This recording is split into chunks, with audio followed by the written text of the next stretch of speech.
ওরে কলির জীব, ভগবানের চরণ শুধু ভজলে হবে না, ও সঙ্গে যদি ভগবানও থেকে যায়, তথাপি সাধুগুরু বৈষ্ণব পিতা মাতা শ্বশুর শাশুড়িকে সম্মান করতে হবে, তাদের চরণের ধুলাটা নিতে হবে। আর তাদের চরণের ধুলা যদি না নাও, আমার ভগবান কৃষ্ণ কোনোদিন তোমার সাথ দেবে না, দেবে না, দেবে না। এগুলো আমার গল্প কথা নয়, মা নিজের চোখে দেখা বলছি। রাস্তা দিয়ে যদি সাইকেল বা বাইকটাকে নিয়ে যায়, যদি একটু মন্দির টন্দির দেখে, তো দুম করে একবার সুইচটা টিপে দিল, প্রণাম। কোথাও লেখা নেই মা প্রণাম এভাবে করতে হয়। কিন্তু যারা যারা এই যে সুইচ টিপা প্রণাম করে, দোষটা কিন্তু তাদের নয়, দোষটা তার বাবা মা। কারণ শিক্ষাটা মা তো দিতে পারেনি, তাই তো সুইচ টিপা প্রণাম করে। কারণ শিক্ষা কোনো পাঠশালায় হয় না, শিক্ষা কোনো গুরু দেয় না, শিক্ষাকে দেয় যে যার ঘরের আমাদের মায়ের কাছ থেকে শিক্ষা পাবো। প্রথম সংস্কার আমাদের মাই দেবে। বাবা হলো বীজ, মা হলো ক্ষেত্র বা মাটি। বীজ বপন করা হলো, মাটিটাই যদি নোনা লেগে যায়, মা মাটির ফসলে জীবনে ভালো হবে না। আমার এটা কোন জেলা গো? হাওড়া জেলা তো? হাওড়া না হুগলি? হাওড়া, বেশ। আচ্ছা, এই হাওড়া জেলাতে নিয়ম আছে কিনা জানি না। আচ্ছা মা, এই আমি হাওড়া জেলার মাটির কথা বললাম না, তাহলে কোন মাটির কথা বললাম গো? মা মাটি। বাবা হলো বীজ, মা হলো ক্ষেত্র বা মাটি। বীজ রোপণ করা হলো, মাটিতে আগাছা কুগাছা ছেয়ে গেলে মাটির ফসল ভালো হবে না। দেখাতে পাচ্ছেন এখনকার সমাজে বাবা, একটা ক্ষুদিরামের মতো ছেলের জন্ম হচ্ছে, একটা নেতাজির মতো ছেলের জন্ম হচ্ছে, একটা বিবেকানন্দের মতো ছেলের জন্ম হচ্ছে, একটা বিদ্যাসাগরের মতো ছেলের জন্ম হচ্ছে, একটা রবীন্দ্রনাথের মতো ছেলের জন্ম হচ্ছে। কেন হচ্ছে না? শুধুমাত্র বাবা এই মাটিটা ভালো নয়। আর এই মাটিটার ভুলের জন্য আমরা সন্তানদের সংস্কার দিতে পাচ্ছি না বলে বাবা সমাজটার এই দশা। কিন্তু চরণ ধরে বলে যাই মা, ছোট্ট ছোট্ট বাচ্চাদের সবার আগে প্রণাম করা শেখাবে। যদি রোজ স্কুলে যায়, রোজ যদি টিউশনে পড়তে যায়, সবার আগে প্রণাম করাতে এইটা শেখাতে ভুলে যাবেন না। সবার আগে যদি দাদু ঠাকুমা থাকে, বাবা মা যদি থাকে, জেঠু জ্যাঠাইমা যদি থাকে, আগে প্রণাম করতে বলবেন। তাহলে দূর বাবা, নিজেরা করি না বা ছেলে পুলেদের শেখাবো কি করে? নিজেরা করবো না বাবা, তবে ছেলে পুলে শিখবে। নিজেরা করি না, তা আবার ওরা।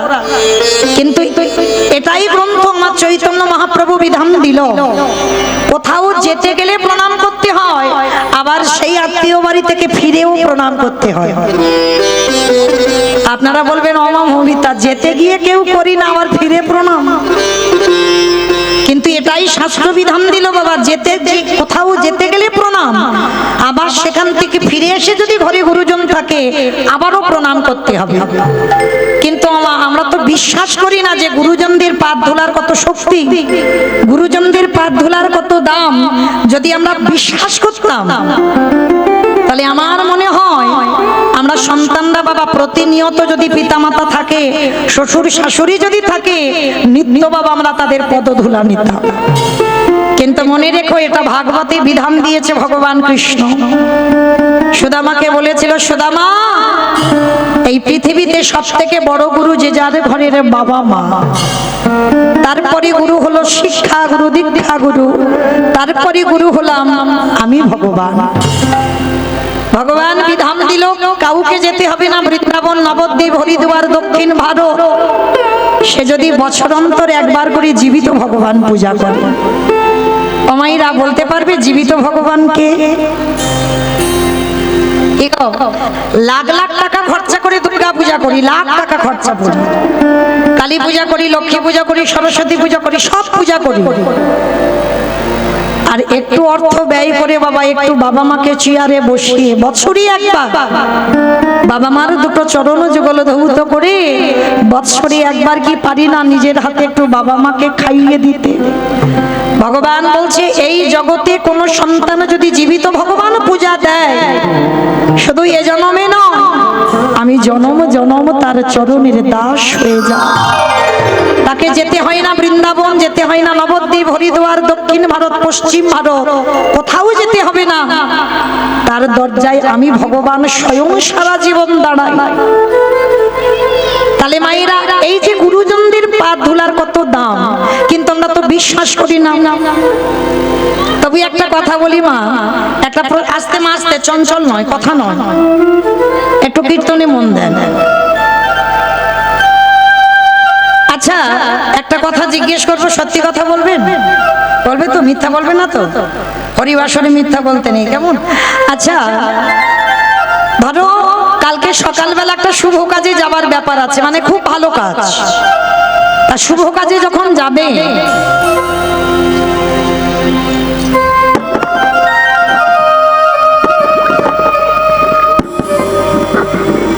হ্যালো,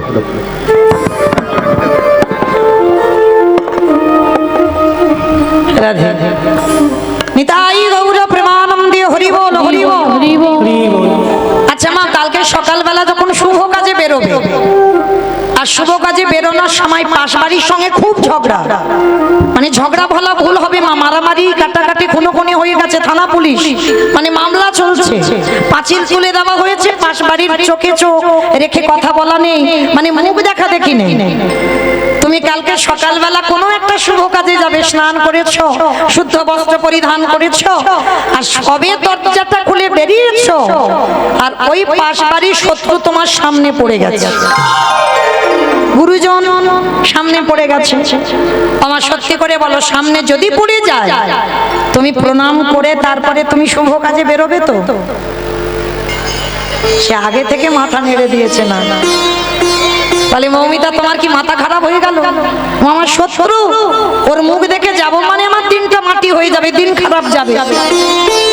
যারা দাঁড়িয়ে আছেন, যারা বসে আছেন, আমি কীর্তনী, আমার সম্প্রদায়, সবার কথা একটাই, শত্রুর মুখ দেখলেই আমাদের দিন খারাপ যায়। শত্রুর মুখ দেখে যদি কোথাও যাও, আমাদের যাত্রা অশুভ হয়। কিন্তু বাবা, এটা আমাদের বিধান, এ সমাজের মানুষ আমরা বিধান তৈরি করেছি, কিন্তু এটা শাস্ত্র বিধান দেয়নি। একটা কথা কান খুলে শুনে নাও না, যদি সেই শত্রু তোমার বয়সে গুরুজন হয়, শুধু একটাই কথা মনে রাখবে, সে তোমার ক্ষতি চাইছে। তুমি যদি প্রকৃত তার ক্ষতি না চাও, সে যদি তোমার থেকে বয়সে বড় হয়, তুমি একবার শুভ কাজে যাওয়ার সময় সেই গুরুজনের পদধূলাটা নিতে শেখো। আর যদি তোমার চরিত্র এমন হয়, তুমিও বাবা মহাভারতে যুধিষ্ঠির মতো এই জন্মে সশরীরে হবে স্বর্গবাস। এটা আমার কথা নয়, মহাভারত প্রমাণ দিল, শত্রুকে বড় জায়গা দাও। আর যারা যারা শত্রুকে বড় জায়গা দিতে পারবে বাবা, না গিয়েছিল অর্জুন, না গেল ভীম, না গেল নকুল সহদেব, না গেল দ্রৌপদী, কেউ যেতে পারলো না সশরীর স্বর্গবাস, গিয়েছিল যুধিষ্ঠির মহারাজ। কেন? তার প্রতিটা পদক্ষেপ, প্রতিটা চলার পথ, যারা মহাভারত পাঠ করবেন বা যারা রামায়ণ পাঠ করেন বা শোনেন, রামায়ণ বলো আর মহাভারত বলো বাবা, সবটাই কিন্তু সমাজ শিক্ষা, সবটাই সমাজ শিক্ষা। যেমন রামায়ণ যদি কেউ পড়েন বা কেউ যদি শোনেন, রামায়ণ পড়লে বুঝতে পারবেন বাবা, রঘুপতি রামচন্দ্র, তিনি মর্যাদা পুরুষোত্তম রাম, সমাজকে শিখিয়েছে বাবা, একজন দেশের রাজা হয়ে প্রজাদের কি করে ভালোবাসতে হয়। রামচন্দ্র শিখিয়েছে একজন স্বামী হয়ে তার স্ত্রীকে কতটা সম্মান করতে হয়।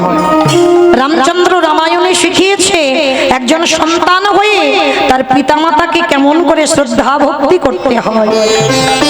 তাহলে রামায়ণ পড়লে এগুলো বুঝতে পারবেন। আর ঠিক মহাভারত যদি কেউ পাঠ করেন বা শোনেন, এটাও বাবা সমাজ শিক্ষা। এই যে এখন আমি যে কথাটা বলবো, একটু হৃদয়ঙ্গ করবেন। যদি কারোর একটু অনুভূতি জাগে, কারোর যদি একটু চৈতন্য জাগে, এই যে প্রণাম, শত্রুকে বড় জায়গা দিয়েছিল যুধিষ্ঠির মহারাজ, যার জন্যই বাবা পঞ্চ পাণ্ডব সশরীরে তারা কৃষ্ণকে সঙ্গে নিয়ে বাবা হস্তিনাপুরে আবার যুদ্ধ করে ফিরে এসেছে। কেন? শুধুমাত্র শত্রুকে বড় জায়গা দিয়েছিল। সে শত্রুটা কে জানো? এই মহাভারতে বাবা যেদিন কুরুক্ষেত্রের মাঠে যুদ্ধ হবে, ভগবান কৃষ্ণ যুধিষ্ঠির মহারাজ দুজন একত্রিত ভাবে একই জায়গায় দাঁড়িয়ে আছে। ভগবান কৃষ্ণ যুধিষ্ঠির মহারাজকে ডাকলেন, যুধিষ্ঠির দাদা, ও যুধিষ্ঠির দাদা, আরে বিলম্ব করো না, তুমি তাড়াতাড়ি রণসাজে প্রস্তুতি নাও। সকালবেলা তো যেতে হবে ধর্মক্ষেত্রে, কুরুক্ষেত্রে, তাই তুমি বিলম্ব না করে তাড়াতাড়ি তৈরি হও। ভালো করে শুনবেন মা, এই জায়গাটা শত্রুকে কিভাবে বড় জায়গা দিয়েছিল। তা ভগবানের কথা মতো যুধিষ্ঠির মহারাজ বলছে, কৃষ্ণ একটা কথা বলবো কৃষ্ণ। কি কথা বলো যুধিষ্ঠির মহারাজ? বলছে, শোনো কৃষ্ণ, আমি কিছুক্ষণের জন্য আমি একবার বড় মার কাছে যেতে চাই। ও মাইরা, যুধিষ্ঠির বড় মাটা কে গো? গান্ধারী। 100 পুত্র সন্তানের মা, আর একটা মেয়ে ছিল দুঃশল্যা, মানে মোট 101টা ছেলে মেয়ে। সেই গান্ধারী হচ্ছে যুধিষ্ঠির বড় মা। তা ভগবান কৃষ্ণ হেসে বলছে, সে কি ব্যাপার? সকালবেলা আমরা যাবো রণক্ষেত্রে, কুরুক্ষেত্রে, আর তুমি রাতের অন্ধকারে তুমি বড় মার কাছে কেন যাবে? কৃষ্ণ, বড় মার কাছে এই জন্যই যাব, একবার আমি আমার বড় মার পদধূলাটা নিতে চাই। অসম্ভব, অসম্ভব। যে বড় মা জীবনে তোমার ভালো চাইলো না, যে বড় মা সারা জীবন ঠাকুরের কাছে মাথা টুকে বলেছে কবে তোমাদের মৃত্যু হবে, যে বড় মা আঁচল পেতে ভিক্ষা করে পঞ্চ পাণ্ডব নিধন হবে কবে, আর তুমি কিনা যুদ্ধে যাবার আগে সেই বড় মাকে প্রণাম। যুধিষ্ঠির মহারাজ হেসে বলল, কৃষ্ণ, এইটা যদি অন্য কেউ বলতো আমি মানতাম, কিন্তু তোর মুখে তো সাজে না ভাই।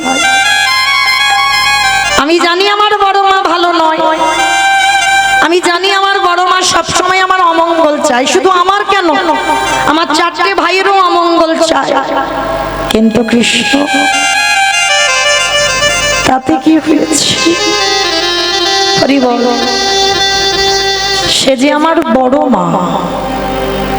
যুধিষ্ঠির পদ দেখেন, আমার মায়ের থেকে বড়, আর যে আমার বড় মা হয়, যে আমার মায়ের থেকে বড় হয়, কৃষ্ণ যুদ্ধে যাওয়ার আগে যদি আমার বড় মার পদধূলাটা না নিয়ে, কৃষ্ণ কোনদিন যে আমি শুভ কাজে গিয়ে জয়ী হতে পারবো না। তাই তুমি আমায় অনুমতি দাও, একবার আমি আমার বড় মাকে প্রণাম করেই চলে আসবো। তা ভগবান বললেন, বেশ, তবে দেরি করবে না, কেমন? তাড়াতাড়ি প্রণাম করেই তুমি চলে আসবে। ঠিক আছে কৃষ্ণ, আমি যাব আর প্রণাম করেই চলে আসবো। গান্ধারীকে প্রণাম করতে যাচ্ছে মা, সব থেকে বড় শত্রু যুধিষ্ঠির। কারণ গান্ধারী তো ভাবে এরা আমাদের শত্রু। আর গান্ধারী তখন কি করছিল জানো? আচ্ছা মায়েরা বলেন তো, আজকের আমার ছেলের ভালো হবে না মন্দ হবে, প্রথমে কে বুঝতে পারে? কে বোঝে গো? মা। এই মা ডাকটা খুব ছোট ডাক, জানো, খুব ছোট ডাক। সব অক্ষর দুটো করে হয়, কিন্তু মা ডাক একটা অক্ষর। ভগবান এই মা নামে এমন একটা সুধার রস দিয়েছিল, মা নামে সুধা ছড়িয়ে, মা নামে সুধা খড়ে, মা বড় সুধার সমান। ডাকিলে জুড়াই আইসে পড়া।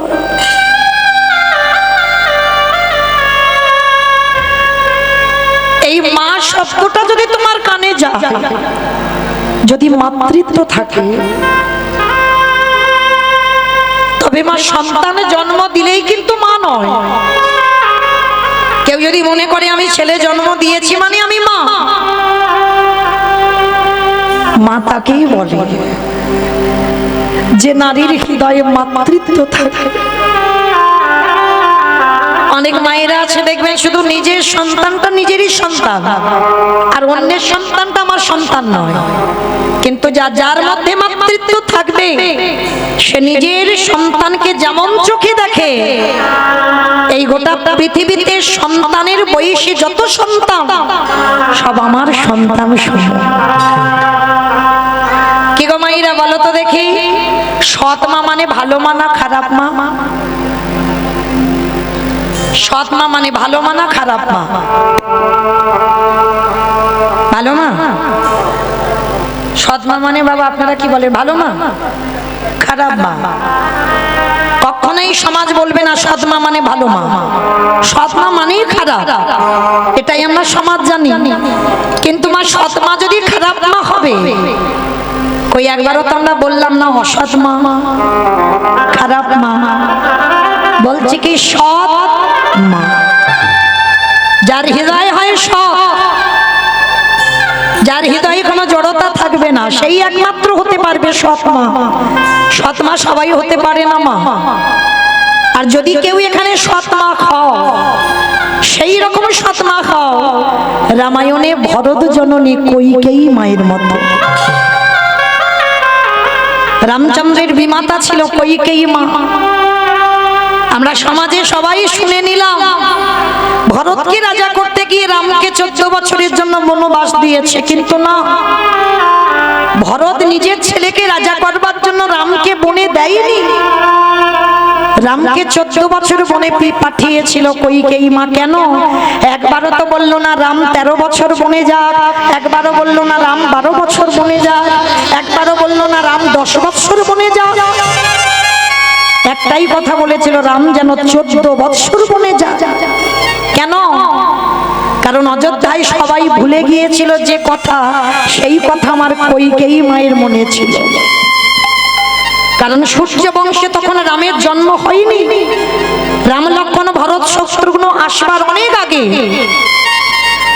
সূর্য বংশকে একটা অভিশাপ দেওয়া ছিল, যদি কোনো এই বংশে পুত্র সন্তান এসে যদি 25 বছরের আগে যদি সিংহাসন পেয়ে যায়, যদি তার রাজ্য অভিষেক হয়ে যায়, তৎক্ষণাৎ তার অপঘাতে মৃত্যু হবে। কথাটা শুনে বাবা দশরথ হেসে উড়িয়ে দিয়েছিল কথা, হাই রে আমার বংশে কোনো সন্তানই নেই, তা রাজা হবে কি আর অপঘাতে মৃত্যু হবে বা কার? কিন্তু বহু বছর পর পুত্রেষ্টি যজ্ঞ করে রাম লক্ষ্মণ ভরত শত্রুঘ্নকে পেয়েছিল। আর যেই না রাম লক্ষ্মণ ভরত শত্রুঘ্নকে পেল, আর পাবার পর ভুলে গেল অভিশাপের কথা। শুধু একজন মায়ের মনে ছিল, মা কইকেয়ী মা। তখন রামের বয়স হচ্ছে 12 বছর। কইকেয়ী মা রাতের অন্ধকারে ঘরে গিয়ে হিসেব করে নিল, রামের রাজ্য অভিষেক হবে 12 বছর বয়স, কিন্তু অভিশাপ দেওয়া আছে, এই বয়সে যদি সিংহাসনে বসে তৎক্ষণাৎ আমার রামচন্দ্রের অপঘাতে মৃত্যু হবে। না না না, এটা আমি কোনোদিন আমি মা হয়ে হতে দিতে পারি না। তাতে যা হয় হোক, যত অপবাদ যত বদনাম আমি মাথায় নেব, কিন্তু আমার রামের যেন মঙ্গল হয়। ঘরে গিয়ে হিসেব করে নিল, 14 বছর বনে পাঠিয়ে দেব, ছলে বলে কলে কৌশলে। তাহলে 12 আর 14তে কত হলো মা? কত হলো? 28। দেখো যে খিচুড়ি স্কুলে যাই নাই, কত হলো? 26। তাহলে 25-এর আগে যদি সিংহাসন পায় তখন মৃত্যু হবে, আর 26 হয়ে যাবে। তারপরে যদি আমার ভরত অযোধ্যায় ফিরে রাম যদি সিংহাসনে বসে, তখন তো আমার রামের মৃত্যু হবে না। এই কথা ভেবে রামকে বনে পাঠিয়ে দিল। 14 বছর, 13 বছর নয়, 12 বছর নয়, 14 বছরই পাঠালো। যার জন্য তো বাবা রাম যেদিন ফিরল অযোধ্যায়, ফিরে বাবা সবার আগে ডাক দিয়েছিল মা। রামের মা কৌশল্যা ছুটে এসেছে, খোকা এই তো আমি তোর মা। নাম আমি তোমাকে ডাকছি না। ছোট মা সুমিত্রা এসে বলছি, খোকা এই তো আমি তোর মা, নাম আমি তোমায় ডাকছি না। তাহলে রাম বলছে, আমার বিমাতা কইকেয়ী মা কোথায়? চুপ কর, একটা কথা বলবি না। যে কইকেয়ী মায়ের জন্য তুই 14 বছর বনবাস, যে কইকেয়ী মায়ের জন্য অযোধ্যা অন্ধকার, যে কইকেয়ী মায়ের জন্য আমরা বৈধব্য জ্বালা পাচ্ছি, যে কইকেয়ী মায়ের জন্য তোর পিতা দশরথ প্রাণ হারালো, যে কইকেয়ী মায়ের জন্য গোটা অযোধ্যা পুরী আধারে নেমে এসেছে, ভিখারি হয়ে গেছে সবাই, অযোধ্যা থেকে লক্ষ্মীহীন হয়ে গেল। আর তুই কিনা আগে অযোধ্যায় ফিরে সেই মার খবর চাইছিস। রামচন্দ্র সব কথাটা শুনে একটাই কথা বলল, তোমরা বুঝবে না, শুধু একবারে বলো আমার কইকেয়ী মা কোথায়? তোকে বনবাসে পাঠাবার অপরাধে অযোধ্যাবাসী তাকে কারাগারে বন্দী করেছে। রামচন্দ্র পাগলের মতো ছুটে গেল কারাগার, আর কারাগারে গিয়ে দেখছে কি জানো? কইকেয়ী মা নিরজনে বসে বসে রামের চিত্রপট, মানে ভরত তো মাকে ত্যাগ করে দিয়েছে, মার মুখ দেখে না, কারণ রামকে বনে পাঠিয়েছে বলে। কেউ তার কইকেয়ীর ভিতরটা জানতে পারেনি গো, সবাই কইকেয়ী মায়ের উপরটা দেখেছে। কিন্তু 14 বছর কইকেয়ী কেঁদেছে, কাউকে একটা কথা প্রকাশ করেনি, কোনোদিন কাউকে বলেনি। রামের ছবি ধরে কাঁদে আর বলে, রাম অন্তত দেহ থেকে প্রাণটা যাবার আগে একবার বাবা তোর বদন দেখে যেন যেতে পারি। ওরে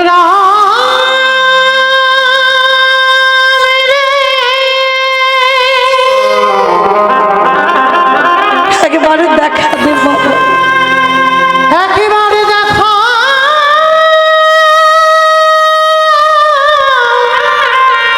দেখা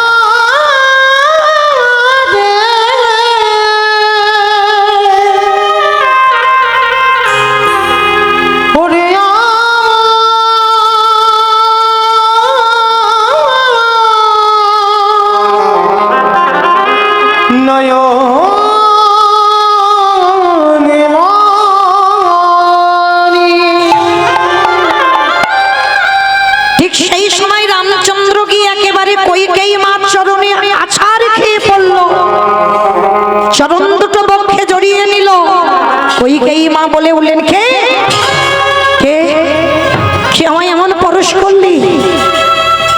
পরশমণির পাথর বাবা লোহাতে ছোঁয়ালে লোহা সোনা হয়, আর জগতে আমার ভগবানের পরশ যে একবার পায়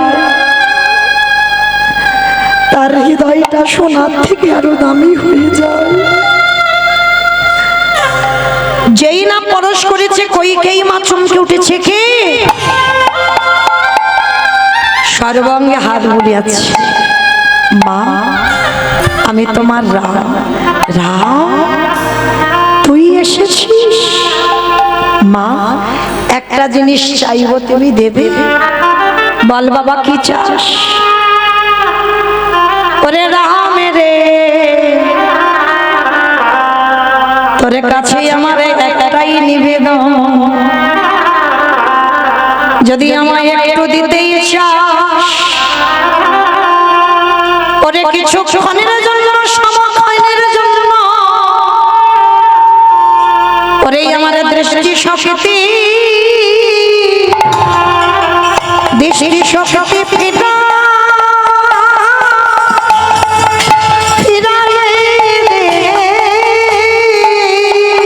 আমি অন্য কিছু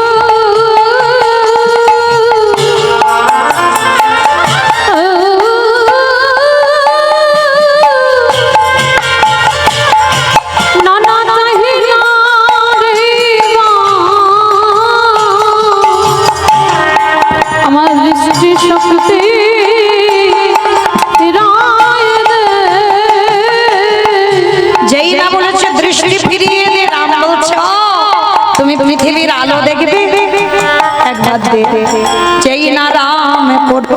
ভাতের চোখে বুলাইয়ে দিল।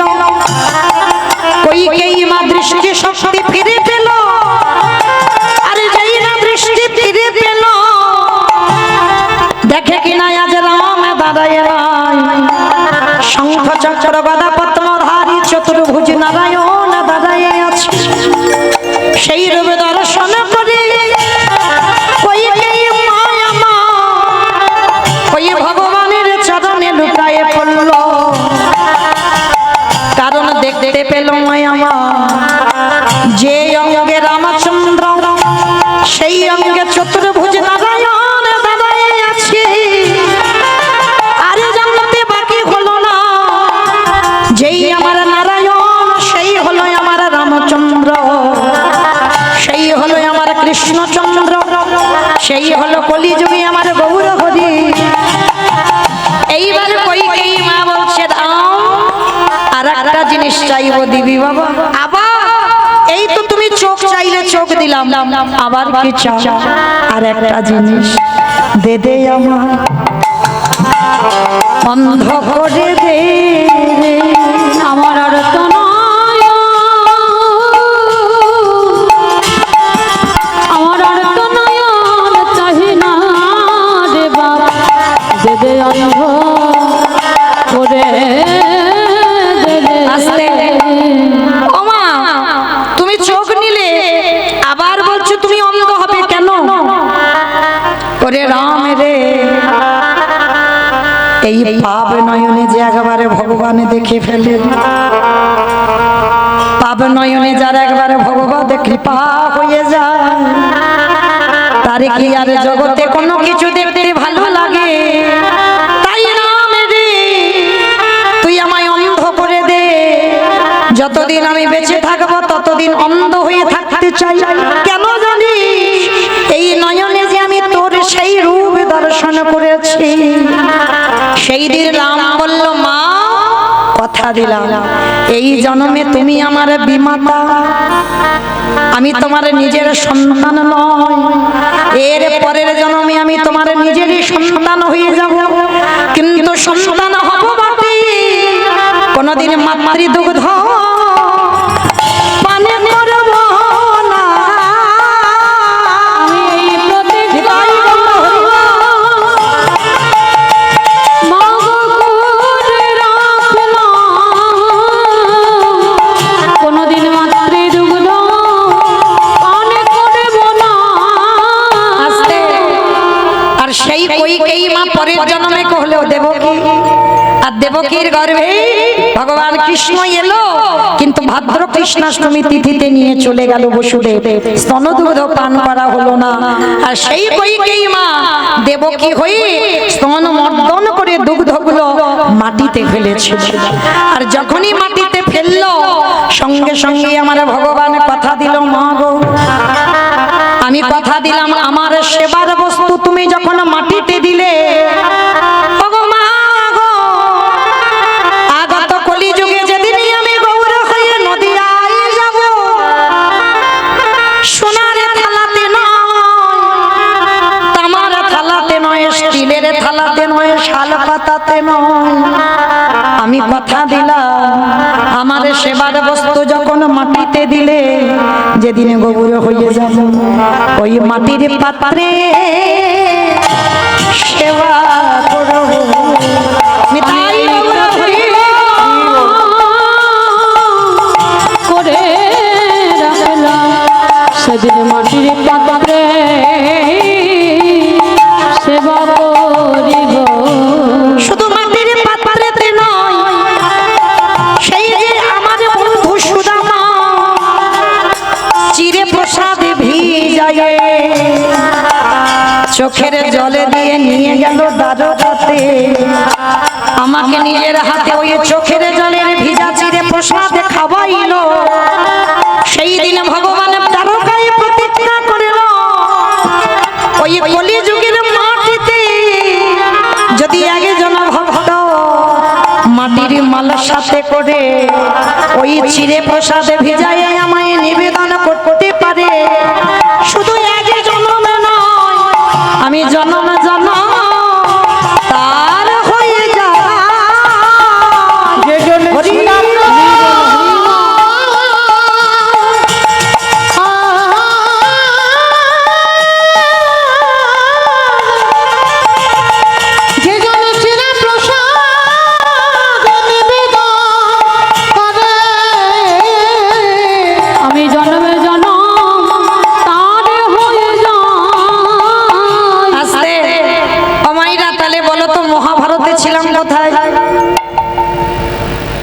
লাগবে বলতে?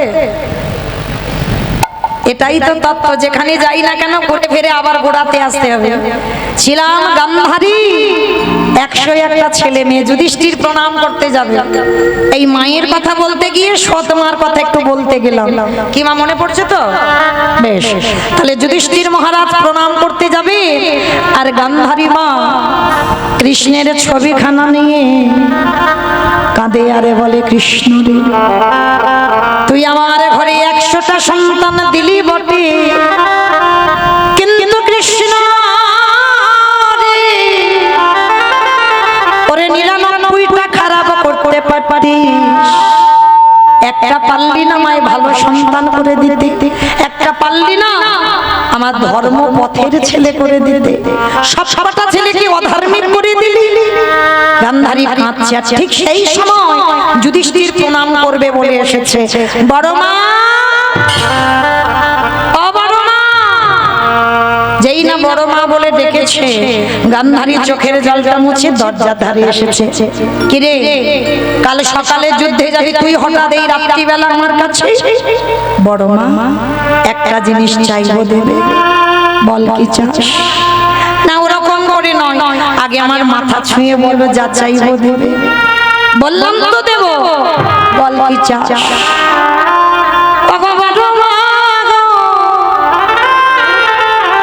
তুমি একেবারে আমার মাথায় হাত দিয়ে আশীর্বাদ করে দাও,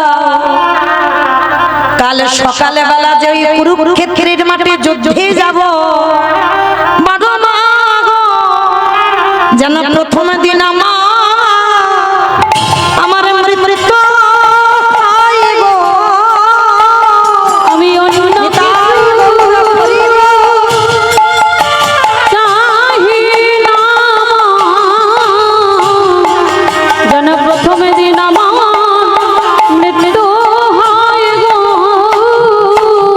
বড় মামায় আশীর্বাদ করো যেন প্রথম দিনে যুদ্ধে মৃত্যু হয় না। আমি বড় মা হয়ে তোকে আশীর্বাদ দেব যে কালকে যুদ্ধে গিয়ে তোর মৃত্যু হয় কেন রে বাবা?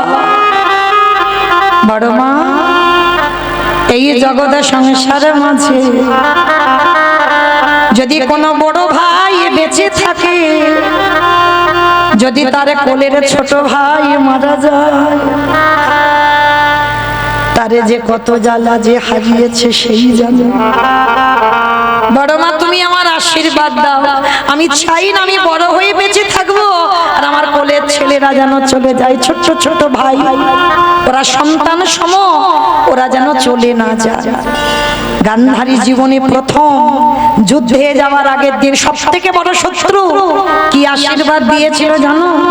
যুধিষ্ঠিরকে, আয়, আমি জীবনে তো তোর ভালো চাইনি, আজকের আমি তোর আশীর্বাদ দেব। ওরে যথা ধর্ম তথা জয় হো, ওরে অধর্মের হোক ক্ষয় রে,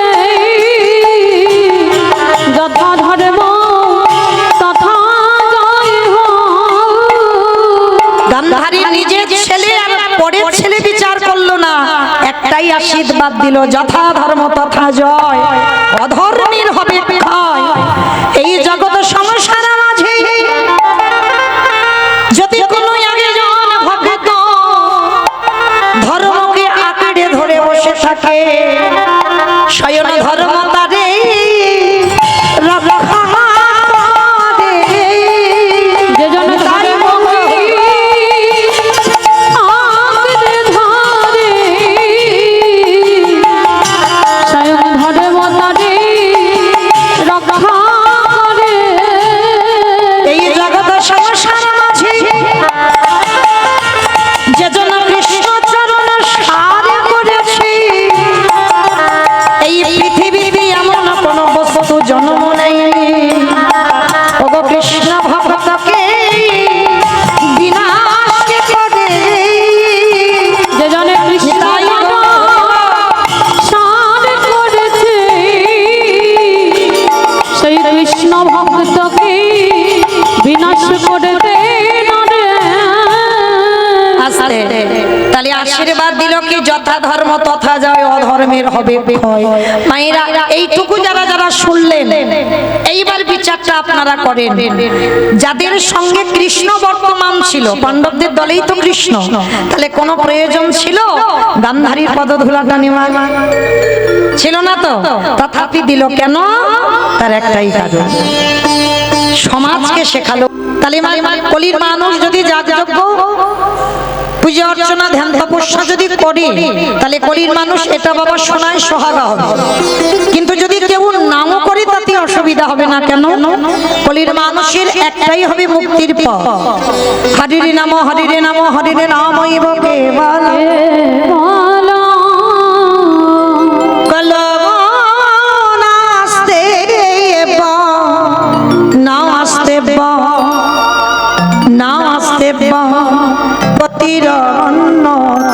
গতির কলির মানুষের হরিনাম ছাড়া কোনো গতি নাই, কোনো গতি নাই, কোনো গতি নাই।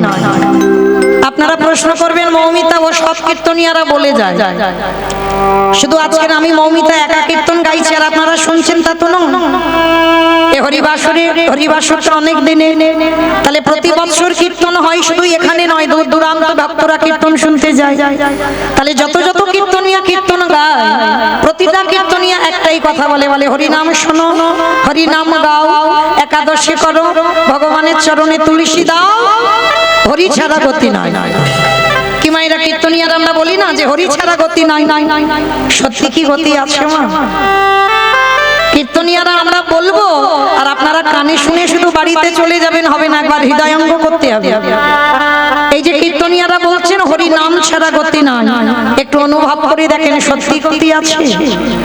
যে যত বড় ধনী হও না কেন, যার যত টাকা থাকুক না কেন, যার যত অর্থ থাকুক না কেন, কেউ যদি সারা জীবন দিল্লি বম্বে কাটায়, কেউ যদি সোনার পালঙ্কে ঘুমায়, কেউ যদি টাকার বিছানায়ও ঘুমায়, তবু মনে রাখতে হবে মা, শেষের দিনে যারা গীতা ভাগবত জ্ঞানী এখানে আছেন, যারা পাঠ করেন বা পাঠ শোনেন, তারা ভালো করে জানবেন জগতে যাদের যাদের দেখতে পাচ্ছ সব অনিত্য। যেটা তোমার আজকের আছে সেটা কালকে তোমার থাকবে না। যা যা কিছু দেখছো সব অনিত্য, আর নিত্য বস্তু যদি থাকতে হয় সেটা হলো আমার গৌর গোবিন্দ চরণ। ওই দুটো চরণ ছাড়া তোমার আর চিরস্থায়ী আর কেউ নয়। যতই বলি না কেন, সকাল থেকে রাত্রিতে ঘুমাতে যাব, বিছানায় যাওয়া পর্যন্ত ছেলে আমারে, মেয়ে আমারে, জায়গায় আমারে, জমি আমারে, বিষয় আমার, বৈভব আমার, সব আমার আমার আমার আমার। কিন্তু মনে রেখো ভাই, বাঁশি যদি বেজে যায় পড়ে থাকবে সরকারি খামার।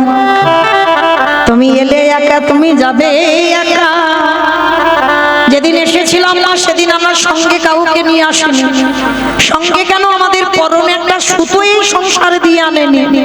আর যেদিন আমরা সংসার ছেড়ে চলে যাব, এই সংসার আমাদের পরনে একটা সুতোও দেবে না। তাহলে কিসের জন্য মা আমার আমার করে আমরা কৃষ্ণ ভজন ভুলে যাচ্ছি? মনে রেখো মা, এই জন্মটা হচ্ছে আমাদের দুর্লভ জন্ম।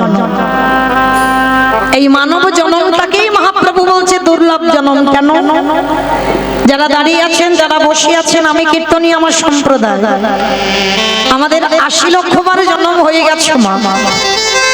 পোকামাকড় হলাম, কীট পতঙ্গ হলাম, নদ নদী হলাম, গাছপালা হলাম, পশু পাখি হলাম, প্রত্যেকে আমরা হয়েছি। 80 লক্ষ বার আমাদের জন্ম হয়েছে। আর এই 4 লক্ষ বার মানব জন্ম। সব থেকে কম জন্ম হচ্ছে মানব জন্ম। কিন্তু কম জন্ম হলে কি হবে বাবা? এই জন্মটাকেই বলছে দুর্লভ জন্ম। কি বাবা ঠাকুর, এই মানব জাতিটাকে বলছে না দুর্লভ জন্ম আমাদের? কেন বলছে দুর্লভ? ওই পশু পাখি ওদের জন্মটাকে কই দুর্লভ বলছে না, আমরা মানুষ জাতি আমাদের জন্মটাকে দুর্লভ বলছি কেন? ভেবে দেখেন মা, পশু পাখি খাই, আমরা মানুষও খাই। পশু পাখি সন্তান জন্ম দেয়, আমরা মানুষ জাতি আমরাও সন্তানের মা হই। পশু পাখিরা ঘুমায়, আমরাও ঘুমাই। পশু পাখিরা সকালবেলা হলে খাবারের অন্বেষণে বার হয়, আমরা মানুষ জাতি সংসার চালাতে গিয়ে আমরাও রোজগারের জন্য সকালে বার হই। আমাদের দুটো চোখ আছে, পশু পাখিদের দুটো চোখ আছে। আমাদের দুটো কান আছে, পশু পাখিদেরও আছে। আমাদের বদন দিয়েছে, ওদেরও সেবা করবার জন্য বদন দিয়েছে। পাখিদের দুটো দানা দিয়েছে, পশুদের আমাদের থেকে আরো দুটো বেশি দিল। চারটে চরণ দিয়েছে, আমাদের দুটো চরণ দিয়েছে। তাহলে মা হুবাহুব তো পশু পাখিদের সঙ্গে আমাদের মিল আছে। ওই ওদের জন্মটাকে দুর্লভ বলছে না, আমাদের মানব জন্মটাকে দুর্লভ বলছে কেন? একটা জায়গায় তফাৎ, বলো তো কোন জায়গায়? পশু পাখিদের নয়ন দিয়েছে বটে, ওই ভগবানকে দেখবে বলে তাদের বদনে দিয়েছে সেবা করবার জন্য। কিন্তু ওই বদনেতে বসে একেবারে হরি বলে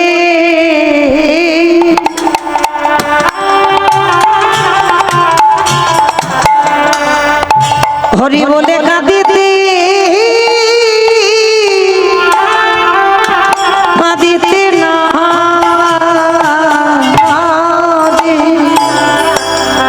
তারা নয়নে পেল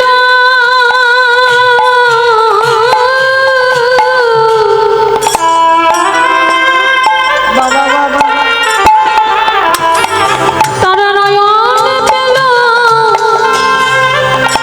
বদনে পেল বাটে।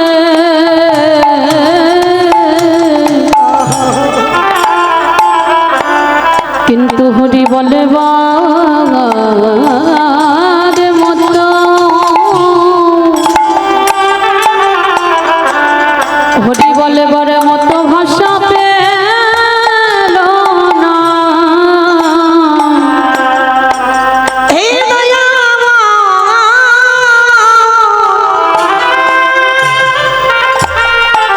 ওই পশু পাখিরা বদন পেয়েছে বটে,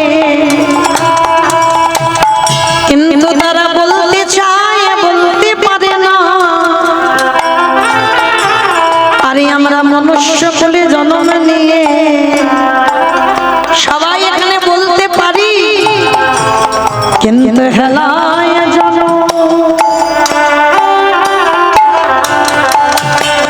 হেলায় জন্ম ঘুমাইলা। একেবারে কৃষ্ণ বলে তাই গৌর প্রেমানন্দে হরি বল।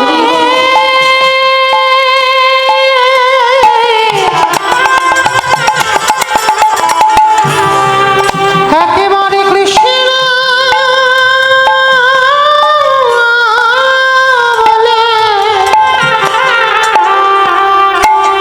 তারে ডাকিলাম,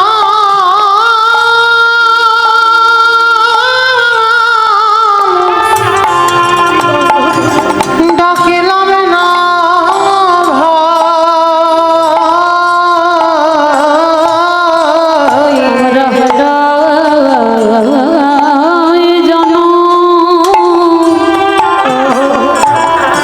হেলায় জনম হারাইলা।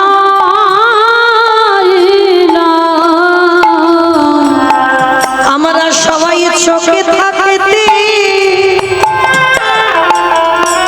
চোখে থাকতে সবাই অন্ধ হলো। একেবারে হরি হরি বলে কাঁদিলাম না রে।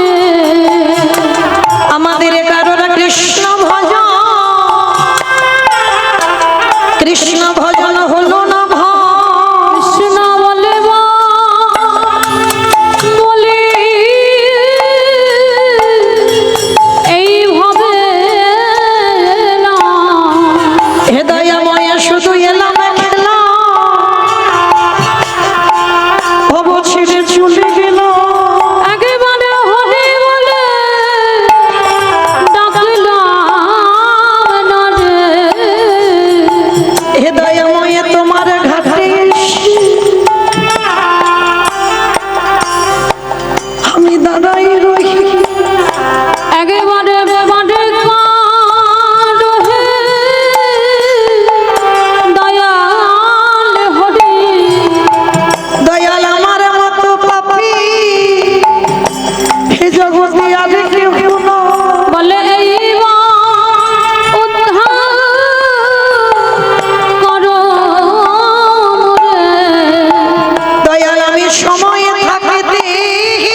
গো ভগবান কোনোদিন ভক্তের কাছে বলে না আমায় মোটা রজনীগন্ধার মালা পরা, ভক্তের কাছে বলে না আমায় শ্বেত পাথরের মন্দির করে দে, ভক্তের কাছে কোনোদিন বলে না আমার ফল মিষ্টি ভালো ভালো ডালা দিয়ে খেতে দে। এগুলো আমার ভগবানের চাহিদা নয়। আমার ভগবান কি চাই জানো? ওরে কলির জ্ঞানন্ধজি সংসার করবি বলে ধরায় গেলি, সংসার কর তাতে অসুবিধা নাই, কিন্তু সারা দিনের মধ্যে যেন একটু আমার চরণ তলে বসে যদি একজন ভক্ত নয়ন জলে বক্ষ যুগল ভাষায় যদি বলতে পারে কৃষ্ণ তোমার হলাম বলে। ভগবান বললেন পৃথিবীর যে প্রান্তে থাকি না কেন আমি ভক্তির দাদা, আমি দয়াল ছুটি আসি যে জনে নয়ন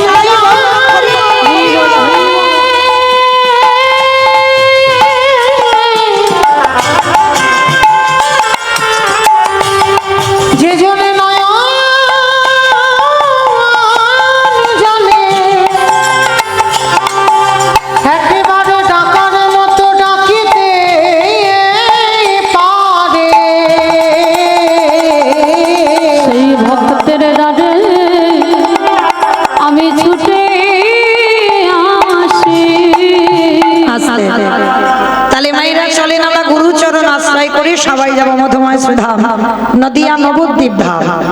আর নবদ্বীপের মাটিতে গিয়ে দেখবো যিনি নারায়ণ, যিনি রাম, যিনি কৃষ্ণ, তিনি হয়েছেন কলিযুগে গৌরাঙ্গ। তাহলে কৃষ্ণ নদিয়ার মাটিতে এসেছে মা, যেদিন এসেছে সেদিন নদিয়ার অবস্থাটা কেমন ছিল? যেমন আজকে কীর্তন হচ্ছে মা, অন্যান্য দিনে এই জায়গাটায় এই খামারে এমন অবস্থা থাকতো না, কিন্তু আজকে কীর্তন হচ্ছে বলে এই জায়গাটার পরিবেশ একটু আলাদা। তাহলে যেদিন আমার প্রভু এলো নদিয়ায়, সেদিন নদিয়ায় অবস্থাটা কেমন ছিল জানো? ওগো জয় জয় বলরাম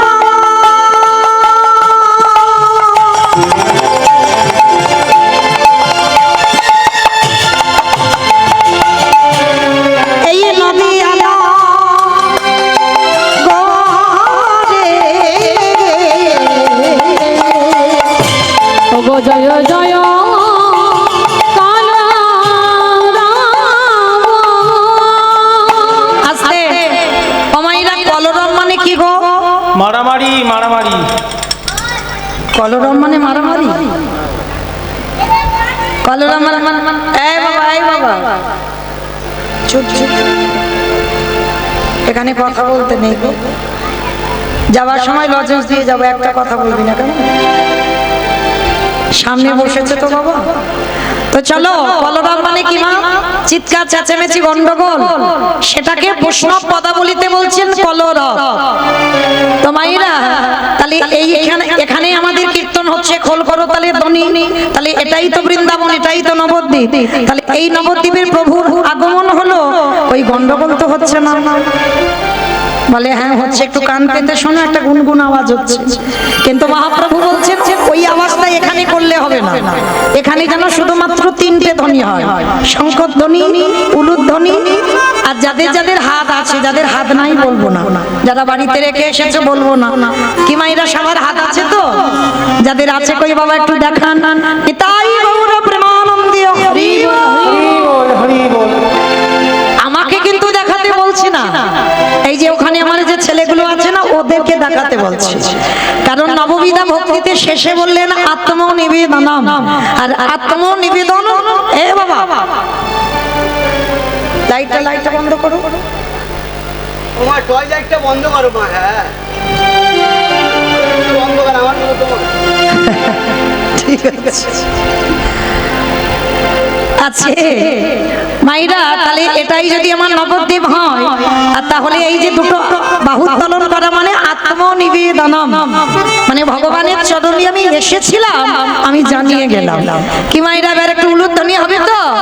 ওই একটু প্রেম সে উলুধ্বনি দাও দেখি একবার। ওগো জয় জয়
শ্রীকৃষ্ণ চৈতন্য মহাপ্রভু। আচ্ছা মায়েরা, আমার ভগবান কৃষ্ণ একটা 24 বছরের ছেলে, নবদ্বীপের মাটিতে গৌর হলো। সেই 24 বছরের ছেলে একটা 60 বছরের মায়ের পা ধরে বলল তোরা কৃষ্ণ বল, এটা মেনে নেওয়া যায়। 24 বছরের ছেলে 80 বছরের বাবার পায়ে ধরে বলল কৃষ্ণ বলো, এটাও মেনে নেওয়া যায়। কিন্তু সেই 24 বছরের ছেলে কিনা বিশ্বের স্রষ্টা মালিক ভগবান, তিনি মা ধুলায় গড়াগড়ি দিয়ে বলবে কেন তোরা কৃষ্ণ বল? ভগবান হয়ে ধুলা মাখবে কেন? ভগবান হয়ে জাতির বিচার করবে না, ছোট বড় বিচার করবে না, সবার দুটো চরণ ধরে বলবে কেন তোরা কৃষ্ণ বল? তার একটাই কারণ। কারণটা কি জানো? যুগ ধর্ম প্রবর্তক নাম সংকীর্তন, চারি ভাব ভক্তি দিয়া নাচাই ভুবন। আপনি ভক্ত ভাব করি অঙ্গীকার, আপনি না করলে ধর্মজীবের শিখানো না যায়, আপনি আচরি ধর্মজীবের শিখায়, এই তো সিদ্ধান্ত গীতা ভাগবতে গায়। এই মতো কলিকালে প্রথম সন্ধ্যায় অবতীর্ণ হলেন কৃষ্ণ, আপনি নদী আয়। নিতাই গৌর হরি বল, হরি বল। তাহলে বোঝা গেল কি নিজে আচরণ করে আমার ভগবান সমাজকে শেখালো যে আমাকে দেখে সে, আমি যে কর্ম করছি তোরাও আমাকে দেখে সেই কর্ম কর। তাই তোমার চৈতন্য মহাপ্রভু সমাজকে শিক্ষা দেওয়ার জন্য ওই ধুলা গড়াগড়ি দিচ্ছে। আর শুধু গড়াগড়ি নয়, কেহ বলে পুরবেতি রাবণ বধিলা, কেহ বলে পুরবেতি। আমা উলু কই গো, আমা উলু কই? খুঁজতে গেছো মাঠে? দাও দেখি একটু উলুর ধ্বনি। কেহ বলে পুরবেতি রাবণ বধিলা, কেহ বলে উড়াবেতে আমার গোড়ারে, গোড়া গোড়া গোড়া গোড়ারে।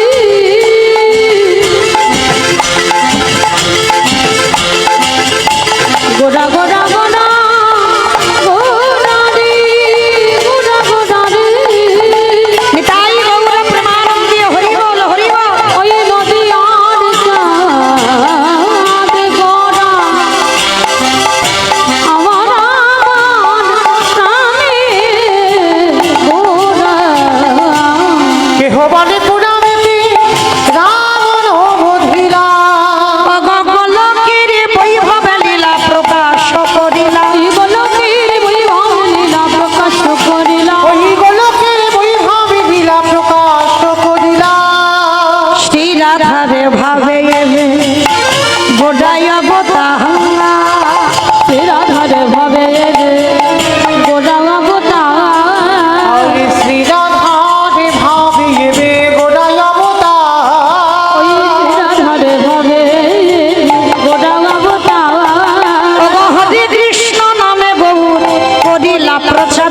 হরে কৃষ্ণ নামে গৌর করিলা প্রচার। ওই হরে কৃষ্ণ নামে গৌর হরিলা প্রচার। এইবারে লীলা প্রকাশ হলো, এইবারে লীলা প্রকাশ হলো, এইবারে লীলা প্রকাশ হলো, এইবারে লীলা প্রকাশ হলো। গোলকের বৈভব লীলা প্রকাশ করিলা। ওই গোলকের বৈভব লীলা প্রকাশ করিলা। ওই গোলকের বৈভব লীলা প্রকাশ করিলা। বাসুদেব ঘোষ কহে করি জোড় হা, করি জোড় ওগো যে গৌর সেই কৃষ্ণ সেই তো জগন্নাথ। সেই তো জগন্নাথ। আহা বাসুদেব ঘোষে কহে এইবারে লীলা প্রকাশ হলো। বাসুদেব বাসুদেব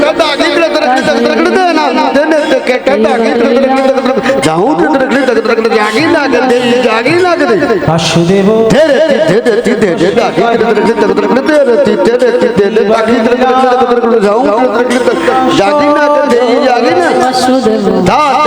গাজি তেতে কত কত গাজি তেতে কত কত গাজি তেতে কত কত তাও তো তোর খেতে খেতে খেতে বাসুদেব ঘোষে কহে এইবার লীলা প্রকাশ হলো বাসুদেব ঘোষে কহে এইবার লীলা প্রকাশ হলো বাসুদেব ঘোষে কহে এইবার লীলা প্রকাশ হলো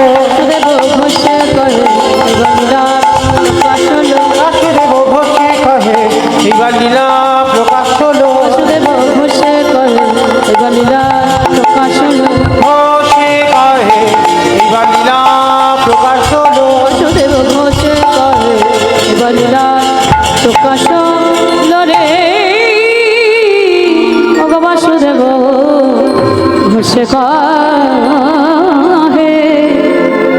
वंदे नंद ब्रज श्रीनम पादरेणुमभीक्षश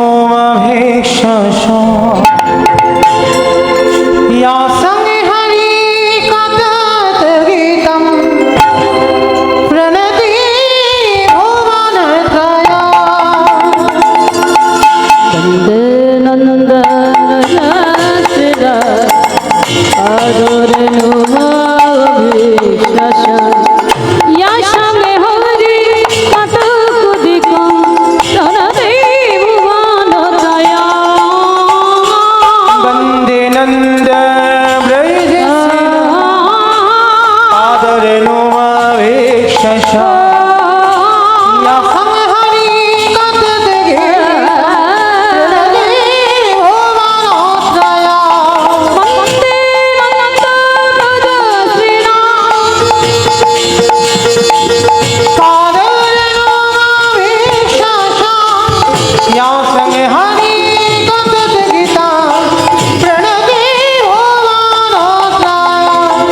वंदे राधा कृष्ण चरण वंदे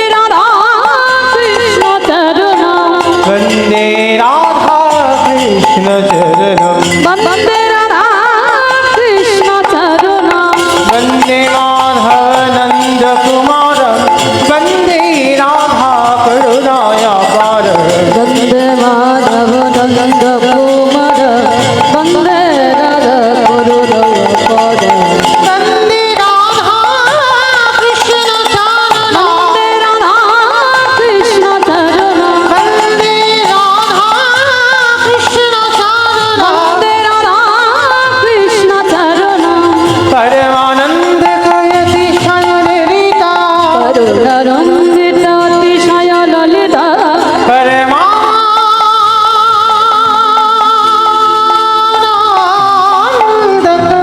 परमानंद कयति शयनरिता परमानंद कयति शयनरिता ब्रज युवती कुल गर्वित चलितम ब्रज युवती कुल गर्वित चलितम वंदे माधव नंद कुमार वंदे राधा कृष्ण चरण वंदे राधा कृष्ण चरण वंदे राधा कृष्ण चरण वंदे राधा कृष्ण चरण वंदे राधा कृष्ण चरण वंदे राधा कृष्ण चरण वंदे राधा कृष्ण चरण वंदे राधा कृष्ण चरण वंदे राधा वंदे राधा कृष्ण वंदे राधा कृष्ण राधा নিতাই গৌর প্রেমানন্দে হরি বল হরি বল হরি বল। জয় রাধে। ও, এত মালা রাখা করছি না, একটু একটু খুলতে হবে। জয় রাধে। চলুন এবার আমরা সবাই যাব মধুময় সুধাম বৃন্দাবন ধাম। আর এই মধুময় সুধাম বৃন্দাবনে গিয়ে যাবার আগে একবার থেকে সবাই বলেন তো গৌর সুন্দর কি নবদ্বীপে ধাম কি সচিদানন্দন কি ধ্বনিটা হলো কি? এটাও জয়। বললাম ধ্বনিটা হলো কি, এটা না কিছু, এইটা জয় নয়, একটু প্রেম সে জয় দিতে হবে। এত জোরে জয় দাও কত দূর শোনা যাবে? বাগনান চলে যাবে, বাগনান। আমার বাগনান যাবে। যাবে বাগনা যাবে বাহ তাহলে বিশ্বাস যে যাবে তাহলে যেই বলেছে যাবে তাহলে কই দেখি আমার নিতাই চাঁদ গৌরচাঁদের মতো হাত দুটো তোলো দেখি একবার সবাই আমার দাদা ভাই বাবা ঠাকুর ভাইরা যারা আছেন সবাই একসঙ্গে প্রত্যেকে বলবেন কেমন ওই জায়গাটা একটু ধসে মতো যাচ্ছে কেন কেন এই ধসা রোগটা ভালো নয় তোলো দেখি সম্পূর্ণ একসঙ্গে বলো গৌর সুন্দর কি নবদ্বীপের ধাম কি সচির নন্দন কি বিষ্ণুপ্রিয়া কি নিতাই চাঁদ কি ভক্তবৃন্দ কি হরিবাসর ধাম কি সাধু গুরু বৈষ্ণব কি আপন আপন গুরু চরণ কি নিতাই গৌর প্রেমানন্দে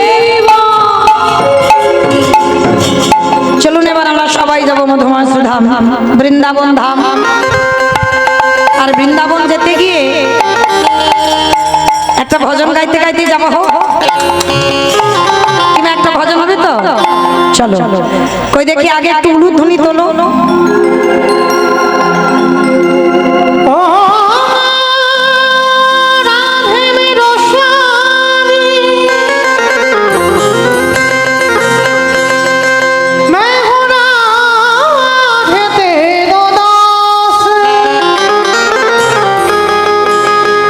जन्म जन्म मोहे दीजिए श्री वृंदावन में वास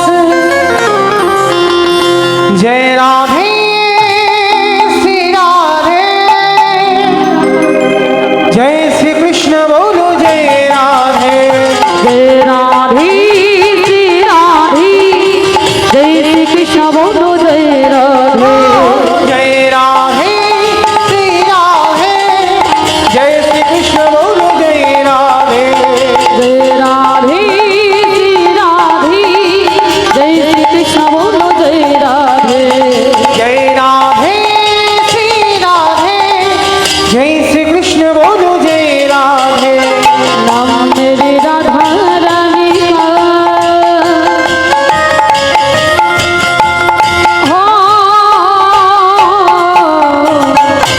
नाम मेरी राधा रानी का जिस जिसने गाया है बाबा के बिहारी ने उसे अपना बनाया है बाबा के बिहारी ने उसे अपना बनाया है जय राधे श्री নিতাই গৌর হরি বল হরি जय বল कृष्ण बोलो जय राधे जय राधे श्री राधे जय श्री कृष्ण बोलो जय राधे আস্তে মায়েরা আমি আর আমার সম্প্রদায় যাব আপনারা যাবেন না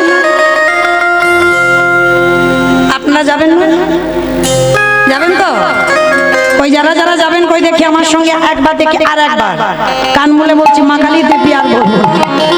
এইবারটা শেষ একবার দেখি হাত দুটো তোলেন সবাই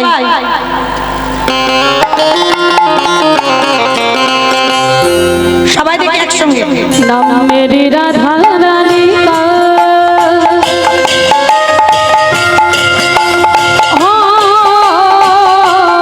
नाम मेरी राधा रानी का जिस जिसने गाया है बाबा के बिहारी ने उसे अपना बनाया है बाबा के बिहारी ने उसे अपना बनाया है। নিতাই গৌর হরি বল जय राधे श्री राधे जय श्री कृष्ण बोलो जय राधे রাধে শ্রী রাধে শ্রী রাধে श्री राधे श्री राधे श्री राधे श्री राधे श्री राधे श्री राधे श्री राधे মায়েরা আমি আর আমার সম্প্রদায় যাব আপনারা যাবেন না সব রাধে রাধে বলবেন না বলবেন যারা যারা বলবেন কই দেখি আর একবার দেখি হাত দুটো তোলেন একসঙ্গে বলবেন কেমন শ্রী রাধে শ্রী রাধে শ্রী রাধে শ্রী রাধে श्री राधे श्री राधे श्री राधे श्री राधे श्री राधे श्री राधे श्री राधे উলুধ্বনি श्री राधे श्री राधे श्री राधे श्री राधे श्री राधे श्री राधे श्री राधे श्री राधे श्री राधे श्री राधे श्री राधे राधे राधे राधे राधे जय राधे श्री राधे जय श्री कृष्ण बोलो जय राधे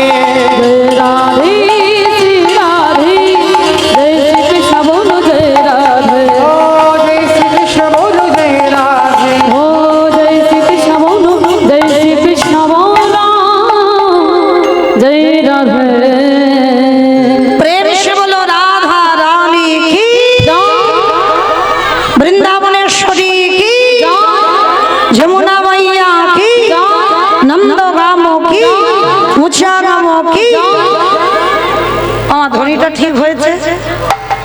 আমি বলবো না, আপনারা বলেন ধ্বনি ঠিক হচ্ছে কি হচ্ছে না? আচ্ছা মা, তোমাদের এই গ্রামটার নাম কি জানো? মাসুমা। আচ্ছা বেশ বেশ, অনেকদিন তো হয়তো ভুলে গেছে। যাই হোক ওমা, তোমাদের এই মাসুমাতে শাশুড়ি বৌমাতে ঝগড়া টগড়া হয় না? হয় কি গো, কম হয় না বেশি হয়? বেশি হয়। বাহ, আমি ভাবলাম আমার ডায়মন্ড হারবারে বুঝি বেশি হয়, তখন এখানে হয়। আচ্ছা, ওই শাশুড়ি বৌমাতে ঝগড়া করে যে গলাটা বার হয়, সেই গলাটা একটু বের করো তো দেখি। বলো রাধা রানী কি, বৃন্দাবনেশ্বরী কি, যমুনা মাইয়া কি, নন্দগাম কি, উৎসাগাম কি, বর্ষানাম কি, ভক্তবৃন্দ কি, হরিবাসন ধাম কি, সাধুগুরু বৈষ্ণব কি, আপন আপন গুরুচরণ কি, কমিটি ভাই সব কি, হরিনাম যজ্ঞ কি, মহাপ্রসাদ কি, আজকের আনন্দ কি, নিতাই গৌর প্রেমানন্দে। পৌঁছে গেলাম আমরা সবাই বৃন্দাবন। আর বৃন্দাবনে গিয়ে আজকের আমরা লীলা আস্বাদন করব। বৃন্দাবনে অনেক মন্দির আমরা দেখেছি, কিন্তু একটা মূল মন্দির আছে, যে মন্দিরটার নাম হলো বৃন্দাবনে বাকি বিহারী লালের মন্দির। তাহলে আজকে আমরা লীলা আস্বাদন করব বৃন্দাবনের মাটিতে বঙ্কু বিহারী লাল, যিনি বৃন্দাবনে ছিলেন বঙ্কুজি। আর এখন আমরা সেই বঙ্কুজিকে বঙ্কু বিহারী লাল। তাহলে কে সেই বিহারী লাল? কে সে? পরিচয় কি? বাড়ি কোথায়? বাবা মা কোথায়? থাকে কোথায়? সবটা পরিচয় আমরা লীলার মধ্যে পাবো। তো মায়েরা একটু মন দিয়ে শুনবেন, এই লীলাতে আপনারা অনেক কিছু জানতে পারবেন। ভগবানকে কিভাবে ভালোবাসলে যে পাওয়া যায়, সংসারের বাইরে গিয়ে কিন্তু ভগবানকে ভালোবাসা যায় না, সংসারের ভিতরে থেকে ভগবানকে ভালোবাসতে হবে। তো কিভাবে ভালোবাসবেন আজকের আমার লীলার মধ্যেই প্রকাশ পাবে। তো চলেন আজকে আমরা এই মাসুমা থেকে হাঁটা শুরু করলাম, পৌঁছে গেলাম কোথায়? উত্তরপ্রদেশ নয়, কারণ লীলাটা শেষ হবে উত্তরপ্রদেশ, বৃন্দাবন মানে উত্তরপ্রদেশ। কিন্তু আমরা উত্তরপ্রদেশ এখন যাচ্ছি না, কারণ এক টানা হেঁটে এই যে হাওড়া জেলা থেকে যাব উত্তরপ্রদেশ, একটুখানি রাস্তা নয়। সবাই একটা জায়গায় গিয়ে দাঁড়াবো, যে জায়গাটার নাম হলো বর্ধমান কাটোয়া কাঞ্চননগর গ্রাম।